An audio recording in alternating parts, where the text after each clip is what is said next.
Staff Sergeant James Cooper wiped the sweat from his forehead as he led his squad through the dense jungle of New Haven.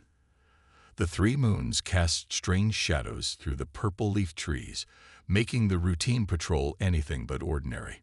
Something felt off tonight, and after 15 years in the Colonial Defense Force, Cooper had learned to trust his instincts. "Sir," picking up some strange energy readings about half a click east, whispered Private Chen, checking her scanner. "Doesn't match any of the known patterns." Cooper nodded, signaling his team to move quietly. They weren't supposed to be in this sector, but those readings could mean trouble. The colony had been having problems with smugglers lately.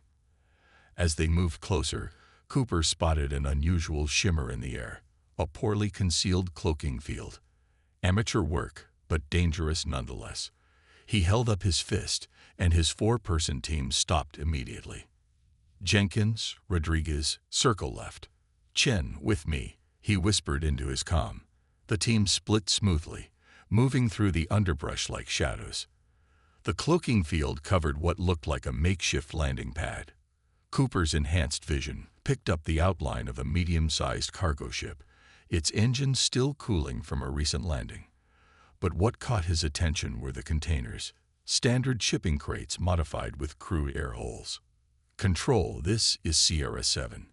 We've got suspicious activity in Sector 14. Requesting backup and authorization to investigate," Cooper reported quietly. "Sierra 7, you're outside your patrol zone," came the response. "Trust me, Control. We need to check this out. Now." A pause. "Authorization granted. Backup en route. ETA 15 minutes. Cooper couldn't wait. The sound of muffled crying reached his enhanced hearing. Someone was in those containers. He signaled his team to move in. The first guard went down silently, caught in Rodriguez's chokehold. The second never saw Jenkins coming. But the third one managed to raise an alarm before Chen's stun round caught him in the chest. "Move! Move! Move!" Cooper ordered as shouts erupted from the ship.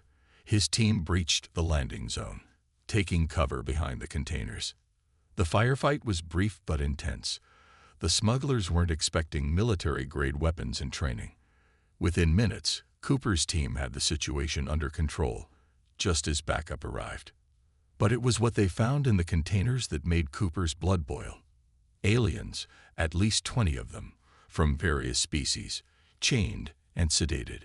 Slave traders.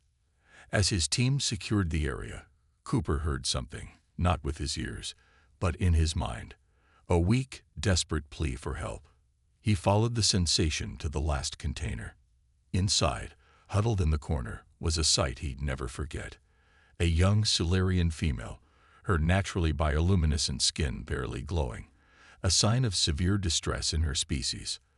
Unlike the others, she was awake, her large, silver eyes fixed on Cooper with a mix of fear and hope. "Please," her thought reached him. Silurians were touch telepaths, but in extreme stress, some could project their thoughts short distances. "Help me." Cooper holstered his weapon and slowly approached her. "You're safe now," he said softly, knowing she could sense his sincerity. "I'm Staff Sergeant Cooper. We're getting you all out of here." As he worked to free her from the restraints, she suddenly grabbed his hand. Cooper gasped as a flood of emotions hit him. Gratitude, relief, and something else. A sense of connection he couldn't explain. "My name," she projected weakly, "is Lyra." "Medical team's 5 minutes out, sir," Chen reported from the doorway. Cooper nodded, but didn't move away from Lyra. Unlike the other rescued aliens who shrank from human contact, she kept holding his hand, her skin beginning to glow a bit brighter. Neither of them knew it then, but this moment would change both their lives and the relationship between their species forever. The military hospital buzzed with activity as doctors rushed to treat the rescued aliens. Cooper stood outside Lyra's treatment room, filing his report on a datapad while keeping an eye on her through the window. Unlike the other rescued aliens who were sedated, she remained awake, her silver eyes following the medical staff's every move. "Staff Sergeant Cooper, a sharp voice called out. He turned to see Colonel Martinez striding toward him, looking irritated. Would you care to explain why your squad was 5 kilometers outside your patrol zone? Ma'am, we detected unusual energy readings and... Save it. Martinez cut him off, then surprisingly smiled. Good work. We've been trying to catch these traffickers for months. But now we have a situation. Cooper glanced at Lyra, who was now sitting up, her skin glowing a soft blue. The Solarian? Exactly. The other aliens are being processed through standard refugee protocols, but she's different. Martinez showed him a data screen. Solarians are touch telepaths, but this one seems to have formed some kind of bond with you during the rescue. She's refusing to let anyone treat her unless you're present. Cooper remembered the flood of emotions he'd felt when Lyra grabbed his hand. Their species forms mental bonds when under stress, Colonel. It's a survival mechanism. You've done your homework, Martinez noted. But this creates complications. The refugee center isn't equipped to handle Solarians, and her telepathic abilities make other aliens nervous. Inside the room, a nurse tried to take Lyra's blood sample. She pulled away, her skin flashing a distressed purple. Cooper, her thought reached him clearly, despite the distance. Please help. Without waiting for permission, Cooper entered the room. Immediately, Lyra's skin returned to its calm blue glow. The nurse looked relieved. I'll stay with her, Cooper told the nurse. Just tell me what you need to do. Over the next hour, Cooper helped the medical team complete their examination. Lyra remained calm as long as he was nearby, occasionally sharing thoughts and feelings with him through brief touches. He learned that she'd been kidnapped from a trading vessel, and that her people valued emotional bonds above all else. Staff Sergeant Martinez called from the doorway. A word? Outside, the colonel handed him new orders. Congratulations, Cooper. You've just been assigned as the Solarian's temporary guardian. Mom. The brass thinks this could be a diplomatic opportunity. Solarians rarely interact with humans, and having one who trusts a human soldier, that's valuable. Plus, she glanced at Lyra. She's not giving us much choice. Her vitals destabilize whenever you leave the room. Cooper watched as Lyra spoke with the doctor, her gestures becoming more confident. What about my squad duties? You're on special assignment until we figure this out. We're setting up quarters for both of you in the diplomatic wing. Don't worry, Martinez added, seeing his expression. Separate rooms, but close enough to maintain whatever this bond is. Later that evening, as Cooper helped Lyra settle into her new room, she touched his hand gently. A wave of gratitude washed over him. My people, her thoughts came clearer now. We do not trust easily. But you showed kindness when I was most afraid. That creates a bond deeper than you understand. I'm just doing my job, Cooper replied softly. Lyra's skin rippled with colors that seemed like laughter. Your language lacks words for what this means to us. Sharing space, sharing safety. These are sacred things to Solarians. As Cooper left for his own room next door, he wondered what he'd gotten himself into. Through the wall, he could sense Lyra's contentment, like a warm presence at the edge of his mind. The traffickers had taught her to fear humans, but she had chosen to trust him instead. He just hoped he could live up to that trust. A week passed quickly in the diplomatic wing. Cooper sat in the base's cafeteria, watching with amusement as Lyra discovered Earth foods. Her skin flickered with golden sparkles as she tasted ice cream for the first time.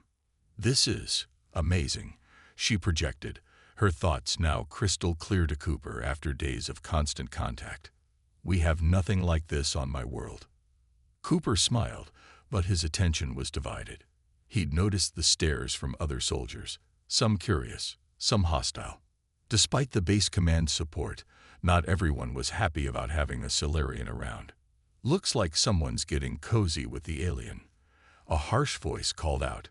Private Wilson from Alpha Squad stood there with his tray, sneering. What's wrong, Cooper? Human women not good enough for you. Before Cooper could respond, Lyra's skin shifted to a deep red. a color he'd never seen from her before. She stood up, her silver eyes fixed on Wilson. "My people," she spoke aloud, her musical voice carrying across the now silent cafeteria, "have traveled the stars for 1,000 years. We have seen empires rise and fall. And yet, in all that time, few have shown the honor and kindness that this human has shown me."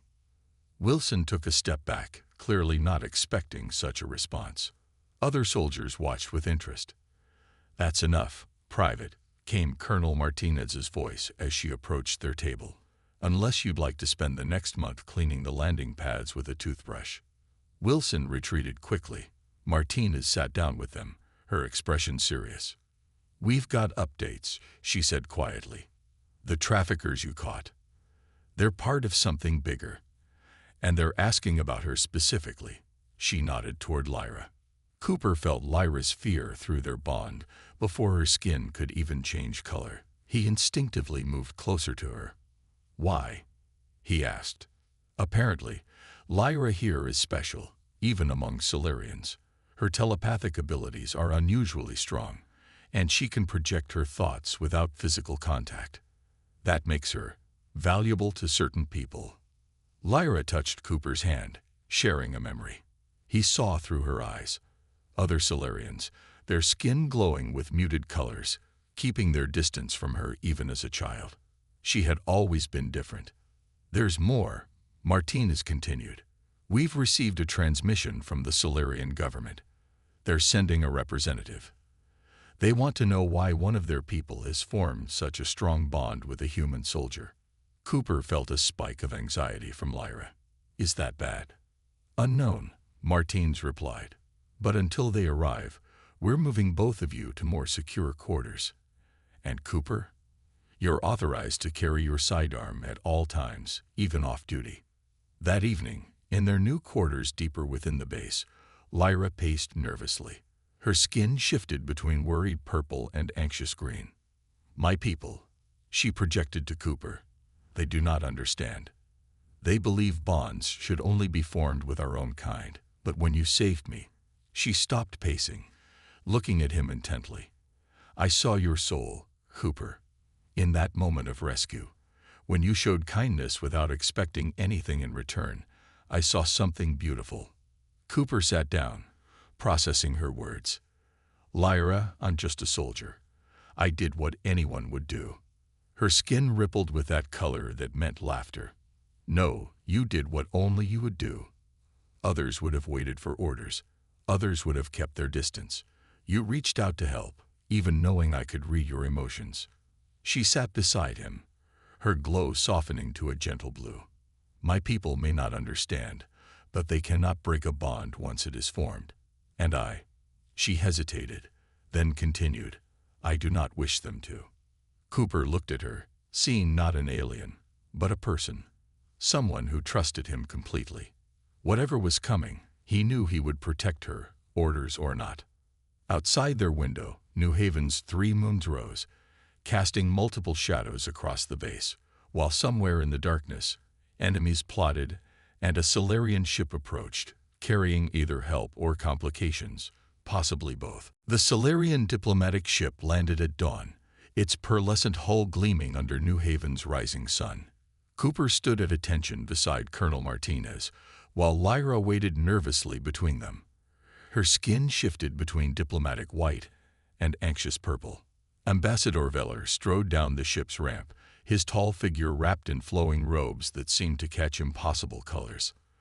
Unlike Lyra's warm glow, his skin radiated a cold, stern blue. "Young one," he addressed Lyra in English, though his thoughts clearly reached her. "You have caused quite a stir among the council." Cooper felt a wave of defiance through his bond with Lyra. She stood straighter, her glow strengthening. "Ambassador," she spoke aloud, for everyone's benefit, "I am honored by your presence, but I must make something clear."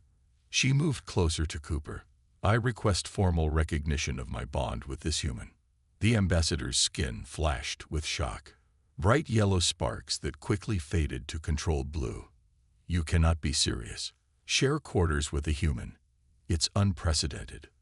Share quarters. Colonel Martinez interrupted, looking confused. I thought this was about their telepathic connection. Lyra turned to Cooper, her silver eyes meeting his. I should have explained better.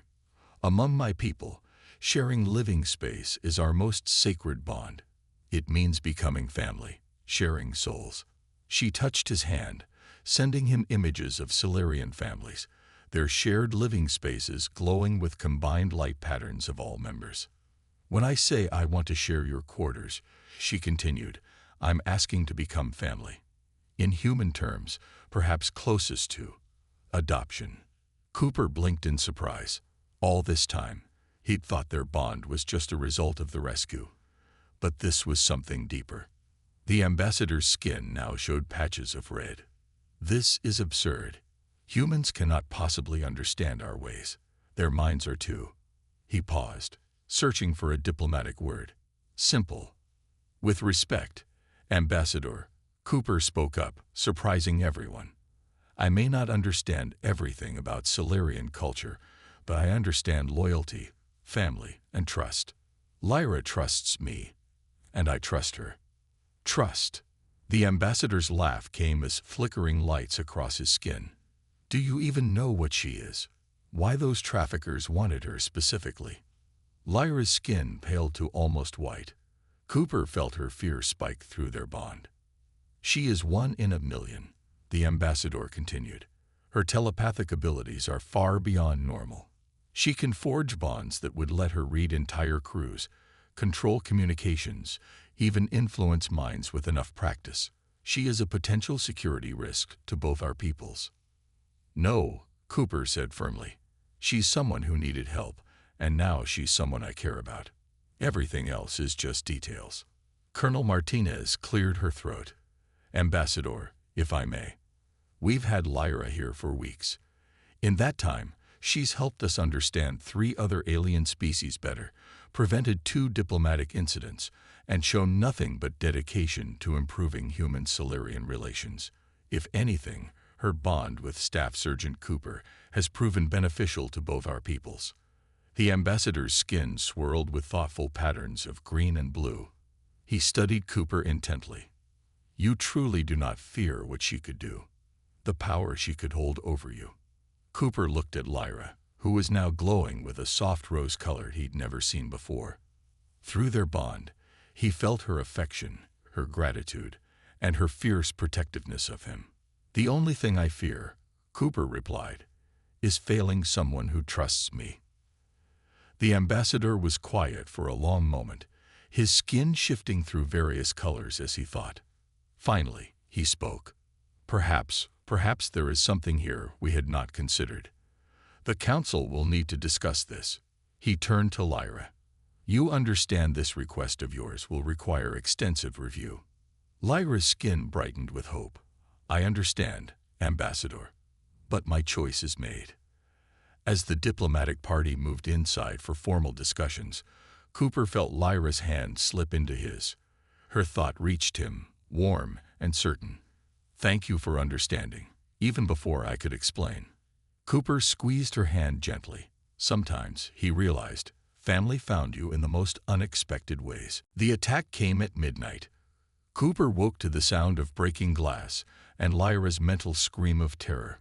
He rolled out of bed, grabbing his sidearm in one fluid motion. Cooper. Lyra's thought hit him with panic. They're here. 3 dark figures had broken into Lyra's room next door. Their stealth suits couldn't hide them from her bioluminescent glow, which now pulsed bright red with fear.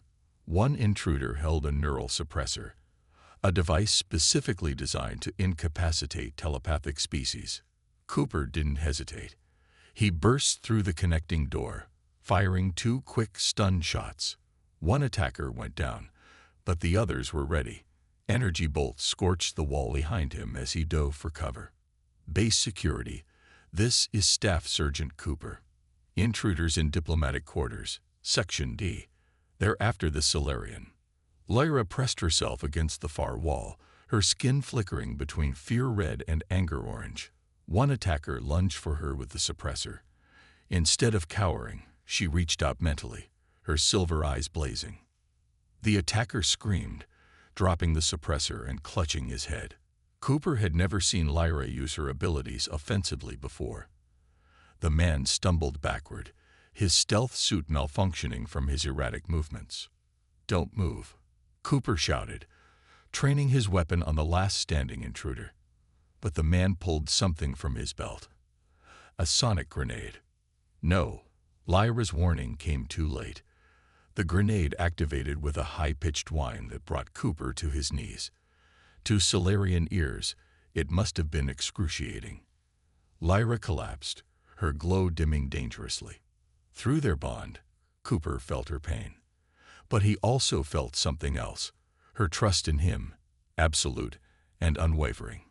Fighting against the sonic assault, he raised his weapon and fired.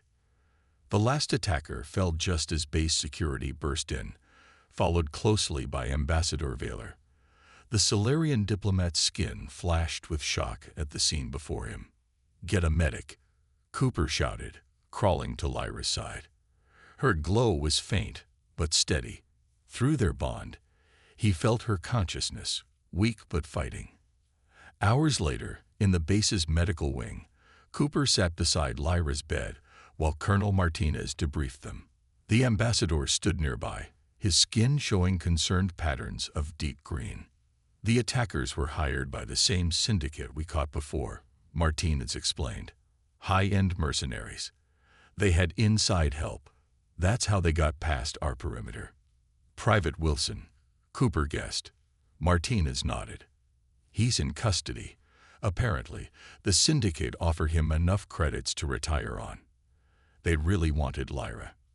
Because of her abilities," the ambassador added, his skin rippling with troubled colors. I must admit, I was wrong about something."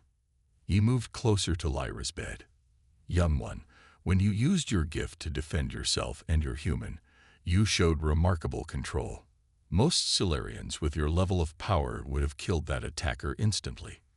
Lyra's skin, still pale from the attack, showed touches of proud gold. "I had a good teacher," she projected weakly, glancing at Cooper. "Humans understand about using power responsibly." The ambassador's skin shifted to formal white. "Staff Sergeant Cooper, I have contacted the Council. In light of tonight's events, they have agreed to expedite their review of Lyra's request. It seems," his skin flickered with what might have been amusement, "that having a trained human soldier as family would be beneficial for her safety." Cooper felt Lyra's joy through their bond before her skin could even begin to show it. He smiled, taking her hand gently. "However," the ambassador continued, "there will need to be protocols, training, cultural exchange." A knock at the door interrupted him. Colonel Martinez answered it, then turned back with a serious expression. "We just got intel," she said. "The syndicate's main base has been located. They're planning something big, and soon." She looked at Cooper. "We're going to need both of you for this one." Lyra's skin strengthened to its normal glow as she sat up straighter. Cooper felt her determination match his own. Whatever was coming, they would face it together, not just as soldier in charge, but as family. The briefing room was packed with soldiers and intelligence officers. Cooper studied the holographic map showing the syndicate's base, a supposedly abandoned mining facility on New Haven's smallest moon. "Their defenses are strong," Colonel Martinez explained, pointing to red markers on the map. "Auto turrets, energy shields, and at least 50 mercenaries. But we have something they don't expect." She nodded toward Lyra, who stood beside Cooper in a modified combat suit designed to work with her bioluminescence. "I can sense mines within half a kilometer," Lyra projected to the room. After weeks of practice, she could now share her thoughts with multiple people at once. "Through Cooper, I can relay information to the entire strike team." Some soldiers shifted uncomfortably. Having an alien in their heads wasn't what they had signed up for. But Cooper's old squad, Chen, Jenkins, and Rodriguez, looked confident. They had worked with Lyra before and trusted her. "The syndicate is holding more captives," Martinez continued, "including 3 other Solarians. That's why we're moving now." In 12 hours, a transport ship will arrive to move these captives off-world. Ambassador Veller's skin flickered with diplomatic patterns. The Council has authorized Lyra's full participation in this mission. Her unique abilities, combined with human military tactics, give us our best chance. Cooper felt Lyra's nervousness through their bond. This would be her first combat mission. He sent back feelings of confidence and support, watching her skin shift from anxious purple to determined blue. The assault team boarded their dropships at dusk. As they approached the moon base, Lyra closed her eyes, extending her senses. 23 guards on the outer perimeter, she projected to the team. They're confident, not expecting trouble. Wait. Her skin pulsed with concern. I sensed the other Solarians. They're in pain. Cooper touched her hand, lending her strength. Can you reach them? Lyra's face tightened with concentration. Yes, telling them help is coming. But there's something else. Her eyes snapped open, skin flaring with alarm. It's a trap. They know where. The dropship rocked with anti-aircraft fire. Evasive maneuvers, the pilot shouted. Too late to turn back, Cooper called out. Plan B. Chen, Jenkins, you're with us. Rodriguez, lead the second team around the back. They hit the moon's surface hard, scattering for cover as turret fire lit up the dark terrain. But the Syndicate had made one crucial mistake. Their automated defenses weren't designed for Solarian abilities. Lyra stood in the center of their group, her skin blazing with intense white light. Through their bond, Cooper felt her connecting with the base's other Solarian prisoners. Their combined mental powers surged like electricity. Across the battlefield, turrets began to malfunction. Security doors slid open. Mercenaries stumbled, clutching their heads as 4 synchronized Solarian minds touched theirs. Now, Cooper ordered. The strike team moved in, efficient and precise. With Lyra coordinating their movements and warning of threats, they cleared runes faster than any normal operation. They found the other Solarians in the detention block, weak but alive. As soon as they saw Lyra, their skin began to glow in response to hers, creating an ethereal light show in the dark corridor. The transport ship is early, Lyra projected urgently. Landing in the main hangar, the Syndicate leader is trying to escape. Cooper quickly split the team. Rodriguez, get the prisoners to safety. Rest of you with me. They raced to the hangar, where a sleek black ship was powering up. The Syndicate leader, a tall, scared woman, stood at the ramp, holding a neural suppressor like the one from the night attack. Such a waste, she called out when she saw them. Do you know how much the right buyers would pay for combat-trained telepaths? We could have made history. Lyra stepped forward, her skin shimmering with controlled anger. We are not weapons. We are people. The woman laughed, raising the suppressor. People are weapons, dear. Some are just better than others. But she had forgotten something important. Lyra wasn't alone anymore. As the suppressor activated, Cooper stepped in front of her, breaking the device's line of effect. In that moment of surprise, Lyra struck with her mind, and 4 other Solarian minds joined her.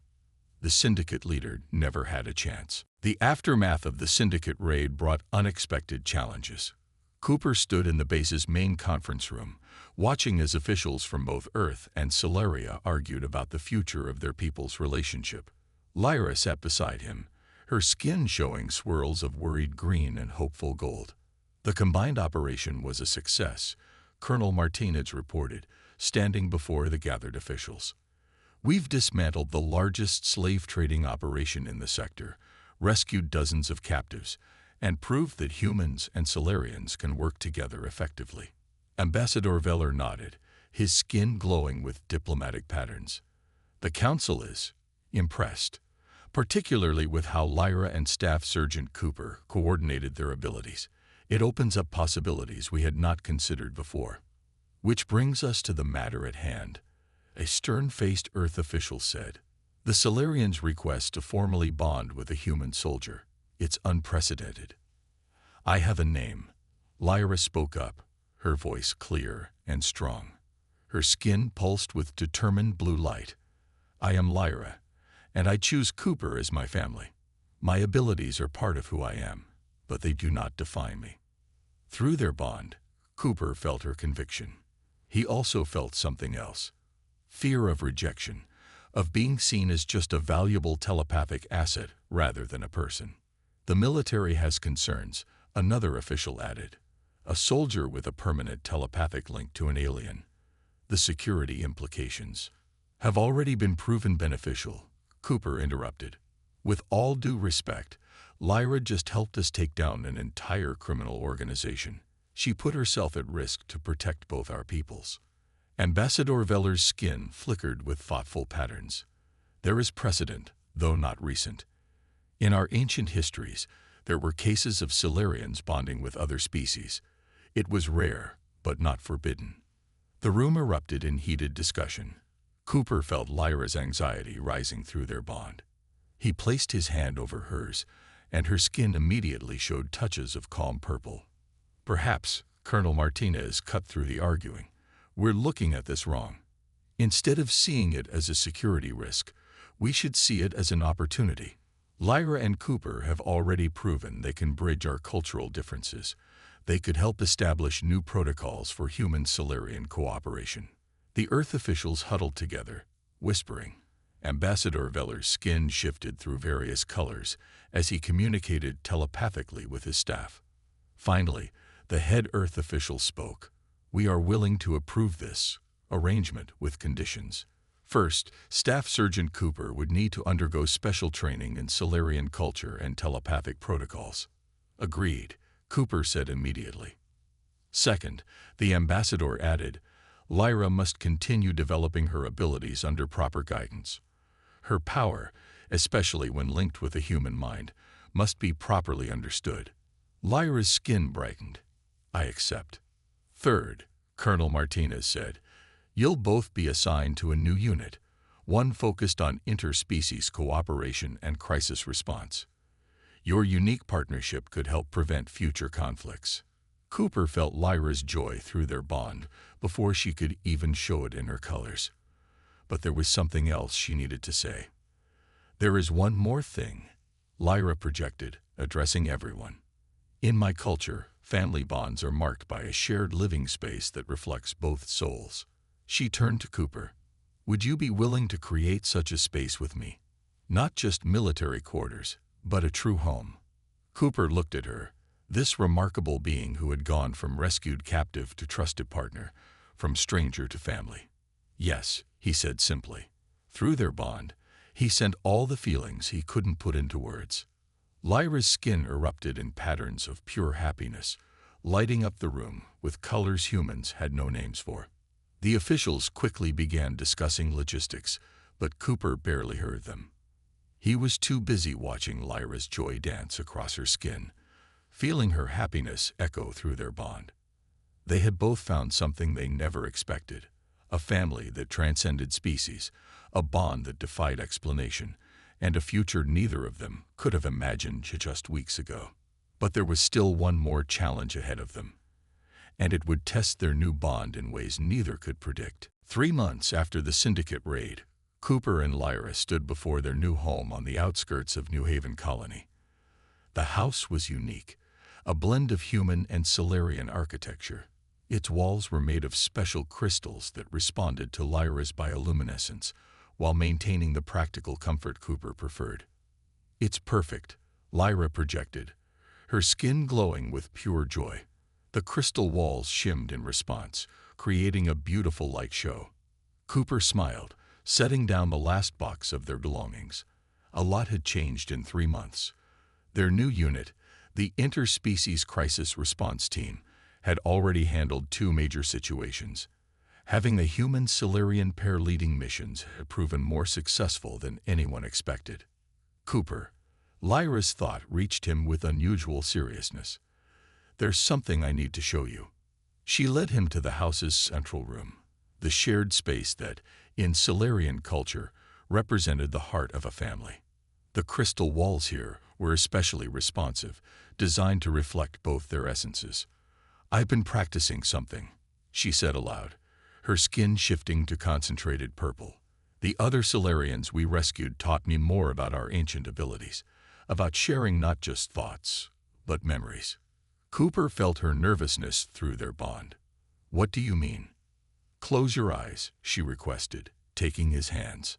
Suddenly, Cooper wasn't in their new home anymore. He was seeing Lyra's memories, her childhood on a Solarian colony ship, the loneliness of being different, the fear when the traffickers took her. But then the memories shifted to their first meeting, seen through her eyes. He saw himself as she saw him, not just a soldier, but a beacon of hope, his soul shining with kindness and strength. He felt her growing trust, her realization that she'd found not just a protector, but family. The memories flowed faster, their shared victories, quiet moments, battles fought side by side. When Cooper opened his eyes, he found his cheeks wet with tears. Lyra's skin glowed with soft rose colors he'd come to recognize as love. That was, he struggled to find words. "The deepest bond my people can share," she finished, "usually only possible between Solarians. But you and I, we're something new." A knock at the door interrupted them. Colonel Martinez stood there with Ambassador Valar, both looking pleased. "Welcome home, you two," Martinez said, then became serious. "But we also have news." The ambassador's skin showed excited patterns. "The Council has reviewed your recent missions. They want to establish more human-Solarian partnership programs. You've proven it can work." "And Earth Command agrees," Martinez added. "They're talking about a whole new division. Mixed crews, cultural exchange programs, joint operations." Cooper felt Lyra's pride and excitement through their bond. Her skin blazed with bright gold happiness. "But first," the ambassador said, his skin showing formal patterns, "we have a ceremony to perform." He produced a crystal sphere that glowed softly. "This is a soul light. In our oldest traditions, it bonds families together. Never before has it been used to join human and Solarian." Lyra touched the sphere first, her skin synchronizing with its glow. When Cooper placed his hand on it, he felt their bond strengthen and deepen. The house's crystal walls erupted in a symphony of colors, reflecting their combined essence. "May your souls shine as one," the ambassador pronounced formally, his skin showing rarely seen patterns of blessing. Later that night, after their guests had left, Cooper and Lyra stood in their shared space. The walls glowed softly with their mingled light, his steady strength and her vibrant colors creating something entirely new. "When you rescued me," Lyra projected softly, "I never imagined this future." "Neither did I," Cooper replied, "but I wouldn't change it for anything." Lyra's skin shimmered with happiness. Through their bond, Cooper felt her complete contentment, her absolute trust, her unwavering love. He sent back his own feelings: protection, acceptance, family. Outside, New Haven's 3 moons rose over their home, casting multiple shadows that merged into one. Inside, human and Solarian, soldier and telepath, protector and partner, stood together in their shared light, proving that family isn't defined by species, but by the bonds we choose to forge.